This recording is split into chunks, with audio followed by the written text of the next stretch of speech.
Hello everyone, নতুন একটি ভিডিওতে আপনাকে স্বাগতম। আজকের বিষয় এক্সেলের অ্যাগ্রিগেট ফর্মুলা। এক কথায় আমরা যে আগে সাম ফর্মুলা ইউজ করতাম অ্যাভারেজ করার জন্য, সাম ফর্মুলা মূলত যদি আপনার কলামে কোনো ইউরো থাকে, যেমন আমার এই টেবিলে সিডি নামে কলামে একটি ইউরো আছে, সাম ফর্মুলা ইউজ করলে এখানে অ্যাভারেজ আসবে না, অ্যাভারেজটা ইউরো আসবে। সেই জন্য আমরা অ্যাগ্রিগেট ফর্মুলা ইউজ করব। অ্যাগ্রিগেট ফর্মুলা ইউজ করলে কি হবে, যে আপনার র ইউরো আছে তাকে ইগনোর করে আপনার টোটাল অ্যাভারেজ তৈরি করবে।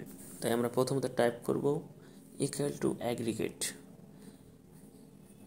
ফার্স্ট ব্র্যাকেট, তারপরে এখান থেকে বেছে নেব 9 অর্থাৎ সাম, এরপরে কমা, তারপর এখান থেকে বেছে নেব 6 অর্থাৎ ইগনোর ইউরোর ভ্যালু।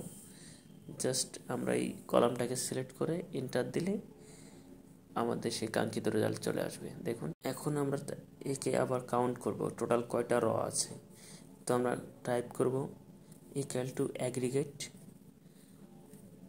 ফার্স্ট ব্র্যাকেট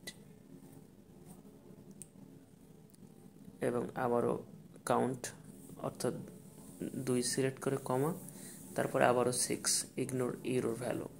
আমাদের যে ইউরোটা আছে তাকে ইগনোর করবে ভ্যালু।